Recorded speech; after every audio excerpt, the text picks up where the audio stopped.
Gadigal country, what's up? Hello. Oh, there are so many of you and you're all so good looking. I feel swamped in a good way. And I'm feeling good because I don't know about you, but just listening to everyone tonight, I feel like my cup and my heart is very full. Personally, I hear Dyan talk about coming from Ipoh, and that's where my mother's from. I hear Maz talk about their relationship to the gym, and I have an increasingly, I feel like I've hit my gym era. Dr. G bringing Cantonese, my mother tongue, and politics into the house, and Naomi just shouting out me and my work. Thank you, Naomi. You know what? For a slanty-eyed cocksucking faggot, I'm actually doing really well. And it's why I kind of had mixed feelings about the task I was assigned tonight, which was to tell you all the ways in which I've experienced racist and homophobic discrimination over the years and how I survived it. Because it did leave me asking, have I really had it so tough? Because nowadays I live in the heart of Sydney, and Sydney, as we know, is full of gays. It's full of gays, it's full of Asians, and it's full of Asian gays. Sydney is a city that represents per capita the strongest concentration of homosexuality on this continent. If you visit Sydney, you will become gay. This is what happened to me. And look, speaking personally, as a cisgender inner-city homosexual in Sydney, it's kind of great because, let's face it, we run this city.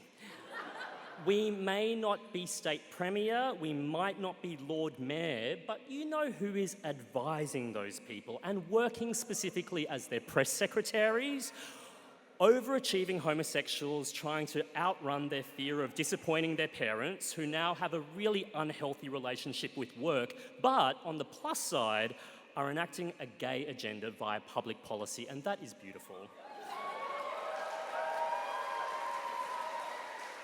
I mean, I don't want to downplay it, but honestly, sometimes it feels like the main challenge of being gay in this city is ensuring that you don't walk out the front door dressed the same as the person that you're fucking. Now, as for racism, yes, it's definitely been gnarly, especially over COVID. But generally, I live within a stone's throw of Chinatown nowadays, which means my white boyfriend is often the only white person in our apartment's building elevator, leaving him outnumbered, dominated, and vulnerable, which is hot. I'm around people constantly who look like me, eat like me, and are often mistaken for me being the celebrity chef Adam Liao. I've got a career I love, a handsome, smart, and caring partner who smells really great, a solid online following that pisses off all my haters, and like every other Asian in this room, I have really good skin. I mean, fellow Asians, have you looked at other non-Asian people your age? That is what happens when people who need sunscreen the most wear it the least. In conclusion, things are pretty sweet, life is good, which clearly means that homophobia and racism has been solved in this country. Thank you and good night. No. Then I asked myself, am I playing things down? Because recently I visited my hometown on the Sunshine Coast in Queensland, and I started to remember things and feel things like emotions, which I really fucking resent, to be honest. And specifically, I remembered what it felt like to grow up in a place where for a lot of my childhood, homosexuality was a criminal offence. I remembered what it was like to spend my teen years hearing my friends say really messed up things about Asian and Aboriginal people because Pauline Hanson was such a mainstream political figure when I was growing up that my friends' parents dropped them off at school in cars emblazoned with the One Nation logo, bumper stickers, and in one case, Pauline Hanson's actual face. On the plus side, whenever they wound down the window, it looked like she was being decapitated. I remembered what it felt like to be the only Asian or one of the very few non-white kids generally in a school photo. I remembered what it was like to have people scream and laugh at you. A kid from a passing vehicle, who does that? I remembered what it was like to hear a Chinese relative had been bashed overnight at a petrol station by white supremacists and was now recovering in hospital from his injuries. None of this, by the way, was very long ago. And you don't really think of it as unusual at the time because you don't really have a language for what you're experiencing. It was just the oxygen that you breathed. But I do have words for it now, and those words are Benjamin, run. And maybe that's being a little dramatic because in a weird way, being Asian was my shield against homophobia. Let me explain. Growing up, no one ever suspected I was gay because I was Asian. Intersectional identity was not a concept that had travelled to coastal Queensland in the mid-1990s. People saw you were an Asian dude and couldn't even begin to fathom that you had a sexuality as well, given that the only men we had seen up until that point on media had been some guy in a Canton commercial and a new character on Neighbours who had been accused of eating the neighbourhood's pet dog. And I am not making this up. Google the Lim family and Neighbours, and you will discover some really wild shit went down on Ramsay Street in 1993. Stereotypes about Asians are really insidious and toxic, people. That said, my father did eat dog meat once in southern China in the 1950s, but that's another story for another time, and we're just going to park it there and keep it between us. Anyway, I wanted to leave my hometown as fast as I could, and I escaped by reading magazines. I don't know if any of you are old enough to remember what they are, but every Monday after school, I'd race to the news agency to buy my family the latest copy of TV Week, and I'd bury myself in Rolling Stone, Juice, Q, Spin magazine, and sometimes I'd allow myself a peek of Not Only Blue. Does anyone remember this publication? I'm old and that gay, okay. But it was an Australian gay smut mag that pretended to be a high art publication, but was really just an excuse to look at dicks. I was a teenager when I had my first published byline. I'd written a really insufferable and self-righteous letter about the Australian referendum on the Republic to Rolling Stone. And for my labour, they declared me Letter of the Month, and I won a Panasonic stereo. And you have to understand that as a child of 5 in a 3-bedroom house, do the math, having something of my own was a really, really big deal. And I thought to myself, wow, writing pays so well. I'm going to stick with that. So I started my writing career in magazines. And while I didn't clock it at the time, I look back and realize that I would always be the only non-white person in the office or in meetings or in that month's issue. I'd hear editors wonder aloud whether they could have Black, brown, or Asian models on the cover before deciding against it, telling me they felt it was tokenistic. And this happened in music magazines, women's magazines, queer magazines. I'd hear the same thing. We tried it once, but it just didn't sell. Ah well, I went to them. Obedient, what a shame, servile, compliant, just very grateful to be here, while also thinking how relaxing it must be to be a white person in a white majority industry, in a white majority country, while wearing white linen and drinking white wine. I don't know.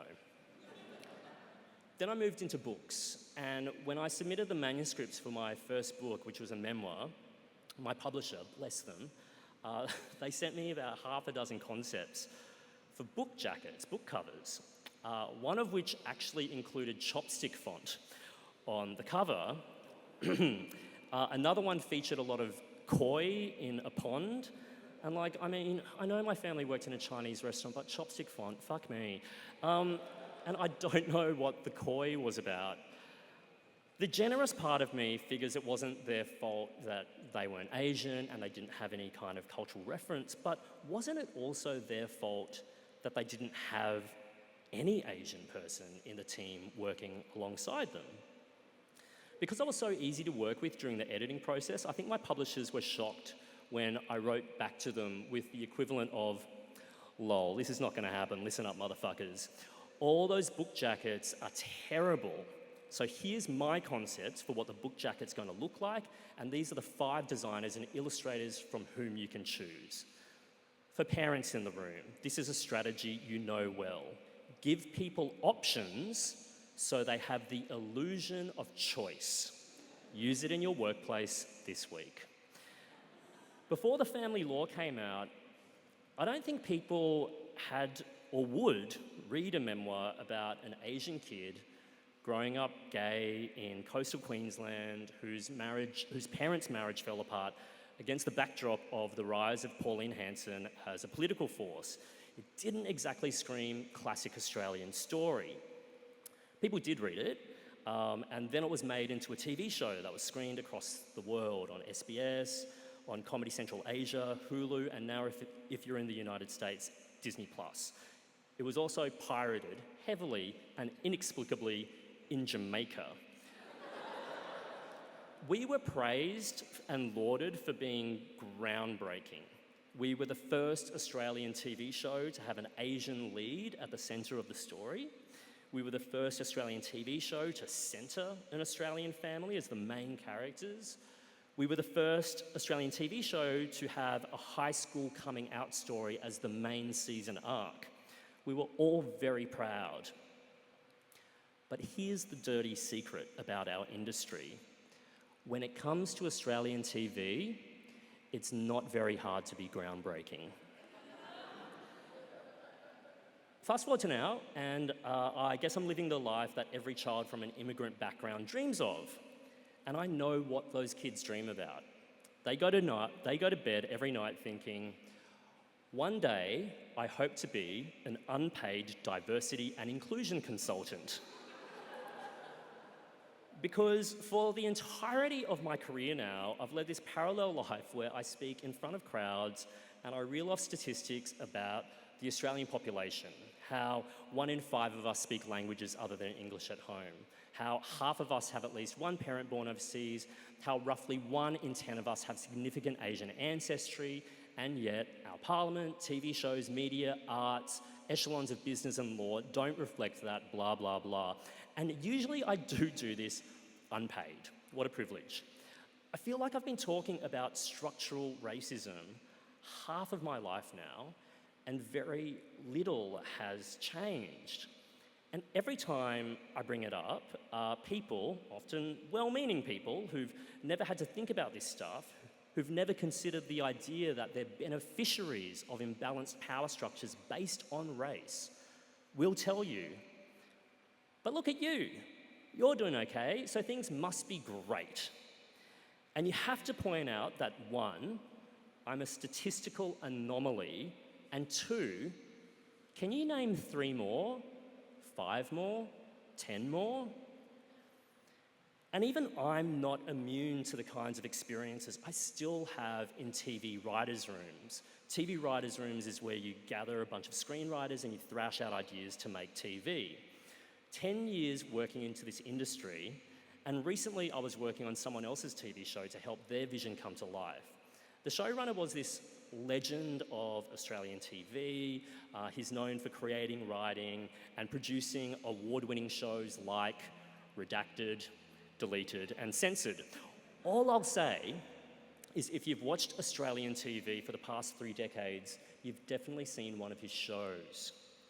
And yes, the core writing team to this point had been uniformly middle-aged to senior, heterosexual, cisgender, able-bodied, middle to upper class, white, nearly all men. And it was clear the commissioning network must have insisted on some diversity, which explained how I was parachuted into the room, as well as an Aboriginal writer and an Italian-Australian colleague. I know, it's almost the premise for a joke, really, isn't it? An Italian, an Asian, and an Aboriginal person walk into the Australian TV industry. What happens next? Look, the head writer said, addressing us newcomers on day one, I don't know who any of you are. I don't know your names, and by the end of the week, I still won't. We thought he was joking, so we laughed along. He was not joking, and he wasn't interested. And throughout the week, he talked over us loudly and constantly, never asked us a single question about our thoughts of the story or where it should evolve. One character in this show was even Asian, and none of the core writing team had even thought of what kind of Asian they were and ignored any attempts for me to help flesh out the character. And no, the guy running the room didn't remember any of our names. And I think about that now and reflect on how if I had led a writer's room the way he did, I'd be fired. So sometimes people accuse me, and probably some of you, of living in a bubble. You've heard this before, right? You live in a bubble. You live in your own lefty, progressive, queer bubble. Some closed-off, gay, Asian Sydney bubble. And look, they are kind of right. I recently asked a friend who is an overachiever. She's an Aboriginal filmmaker, academic, and author. She's straight, but that's cool. And I asked her whether she ever worried about living in a bubble too. And she said back to me while sipping some really expensive ass wine, "Benjamin, of course I live in a bubble. I know what it's like outside of this bubble because I grew up in all of it. Racism, sexism, homophobia, poverty, and hate. I've spent my entire life scraping and fighting and earning to get into this bubble, and now that I'm here in safety, I am not gonna fucking leave." So I am middle-aged now. Don't tell your white friends, they'll be furious. And at this age, you've seen and experienced enough shit. That means that as much as you're idealistic, you're also realistic. And I've learned often the hard way that there are things within your control and things outside of your control. What I've learned is you cannot change a power structure single-handedly, and it is near impossible to call out powerful people publicly without facing personal repercussions. But what you can do is organise group action where there is safety in numbers. Sometimes there mightn't be enough Asians or queers for critical mass. So find common ground with other people and organise them, mobilise fellow minorities and outnumber or swamp the powerful. People do fear being swamped by minorities, so give them something to be scared about. So the outside world, yes, can be fucked up, but in the meantime, I encourage you to find your bubbles, because I'm really, really glad that I'm in this one tonight. Thank you very much.